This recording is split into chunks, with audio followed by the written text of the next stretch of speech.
In einer ruhigen Stadt in Deutschland, an einem verschneiten Wintertag gegen Ende des Jahres 1970, herrschte am Flughafen Aufregung.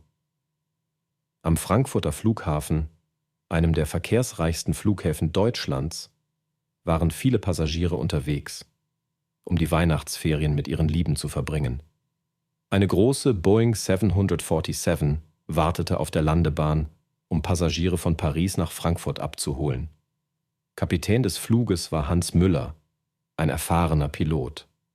Neben ihm standen der junge Erstpilot Johann Schmidt und die Co-Piloten und die Kabinencrew. Als sich das Flugzeug auf die volle Aufnahme von Passagieren vorbereitete, wurde der düstere Himmel dunkler. Der Schneefall nahm rapide zu und der Wind nahm zu. Müller war jedoch entschlossen, mit dem Vertrauen, dass sie auch unter diesen Bedingungen einen sicheren Flug durchführen können, auf die Straße zu gehen. Als das Flugzeug abhob, stieg es entschlossen in die Luft. Kurz darauf bemerkten die Piloten jedoch ein abnormales Geräusch in den Triebwerken des Flugzeugs.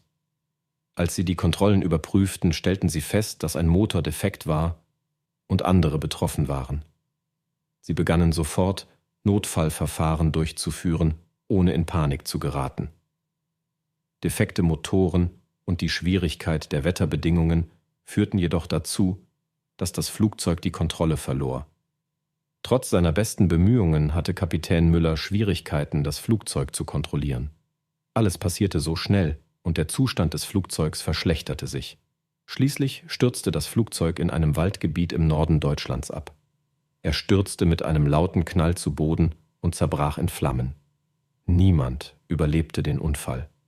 Die Nachricht verbreitete sich schnell in ganz Deutschland. Die am Frankfurter Flughafen wartenden Familien und Menschen, die sich darauf vorbereiteten, ihre Lieben zu empfangen, waren entsetzt, als sie die tragische Nachricht hörten. Die Freude am neuen Jahr wurde durch Trauer und Sorge ersetzt. Die Ursachen des Unfalls wurden eingehend untersucht und schließlich stellte sich heraus, dass eine Kombination aus Motorausfall und schlechtem Wetter zur Katastrophe führte. Deutschland wurde von einem der größten Flugunfälle seiner Geschichte erschüttert.